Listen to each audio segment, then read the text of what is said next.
Hey friends, thanks for joining with us on our YouTube channel. Today we're talking listing agents. Should I hire a listing agent? There are many objections that people give as to why they would not want to hire a listing agent. And I want to tackle a few of those. Number one, someone may say, I am a better salesperson than anyone I know. I think I can outsell anybody.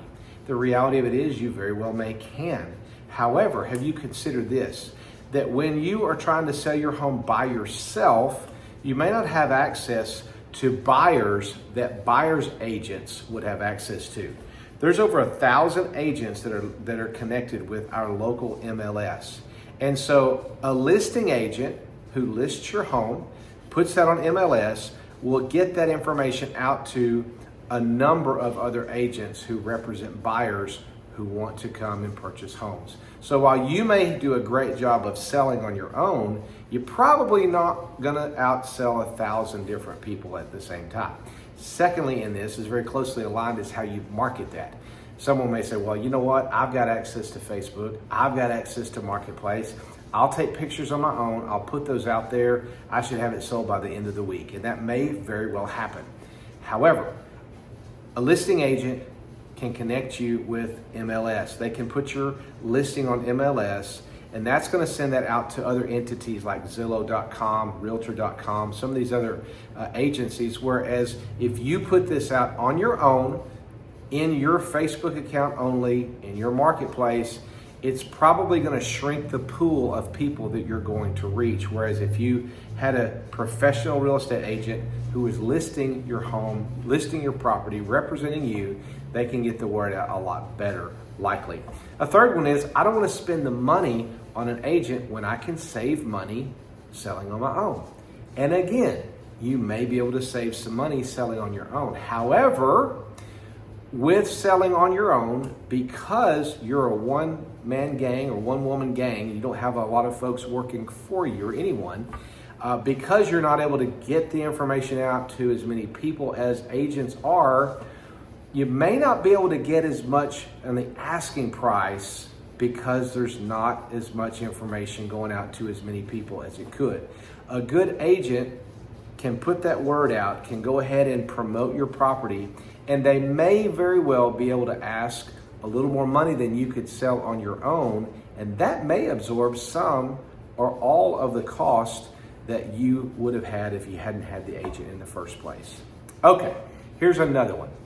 I'm not opposed to going with a broker. I'm not opposed to going with an agent. An agent represents the broker, if you will, and they represent you. The broker represents you.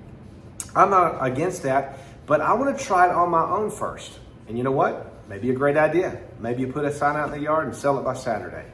However, have you considered that when people drive by a home or a property and they look at a sign, maybe it's a for sale by owner, maybe you've got this on a different listing, the longer a home or a property sits on the market, the longer people see that is for sale, the more red flags come to people's minds. Things like, hey, I know this is with a brokerage now, but I remember this guy had this on the market for 6 months.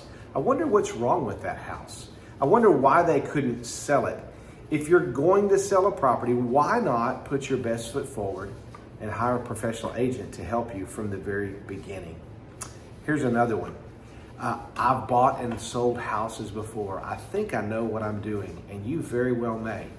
However, have you kept up with the different laws, the different trends, the different things that are going on in the real estate industry? If you haven't, you may be surprised. An agent who's doing their job can keep you from falling into a pit that you would possibly fall into if you didn't know what was waiting there. A good agent can take the guesswork out of the selling process. A good agent can help you meet deadlines, make sure that you're doing what you need to do to effectively move that property, and to make sure that someone is representing you so you can rest easy, so you can do other things with your time. Okay, here's another one. I don't like to deal with real estate agents. I don't like to deal with brokerage services. And a lot of people may say that. However, have you considered, if you put the for sale by owner sign in your yard, there's a really good chance that instead of another individual who approaches you being the buyer, there's a really good chance that multiple real estate agents are going to call you and either ask you to let them list it or say, hey, I have a potential buyer for you. So guess what? You don't like to deal with real estate agents. You're going to have to deal with them one-on-one. Why not hire the right agent who can represent you so they can deal with those other real estate agents and represent you in a way that you don't have to deal with that? Okay, number 7, and we've got 2 more, 7 and 8. Another one is, I know my house better than anyone. Nobody can sell my house like I do. Nobody knows my house like I do. And there is absolute truth to that. But do you know the market as well as a professional agent? Do you know what the houses on your block are selling for? Do you have access to the technology and the information that can help you know, hey, I'm listing this house because it feels like the right price, or you have data to back up that price? You may not have the same information that an agent's going to have. You may know your house well, but you may not know the market as well as a professional agent who's trained to identify different trends and different things. And finally, number 8, and this may be my favorite. I have a friend who's a real estate agent. I'm going to go ahead and list my house, list my property, and I'm going to call them for advice.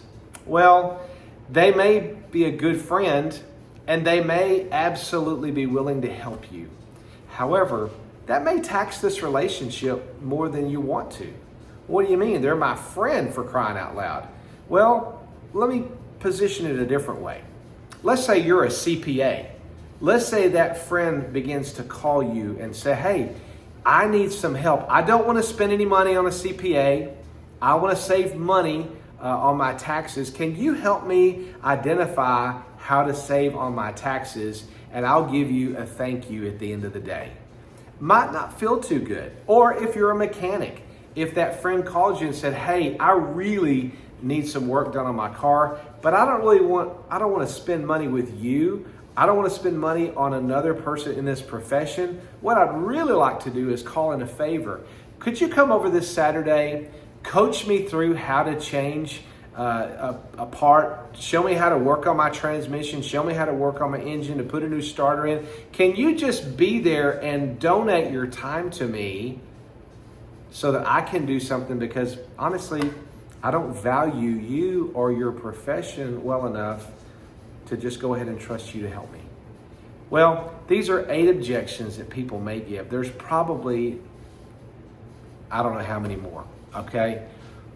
But if you consider the flip side, if you need a good listing agent or buyer's agent, you're in the East Texas area, we'd love to talk to you. You can email us, you can call us, Keith Kelley, KeithKelley 2425 or simply call 903-261-2490. We hope you have a great day. Thank you.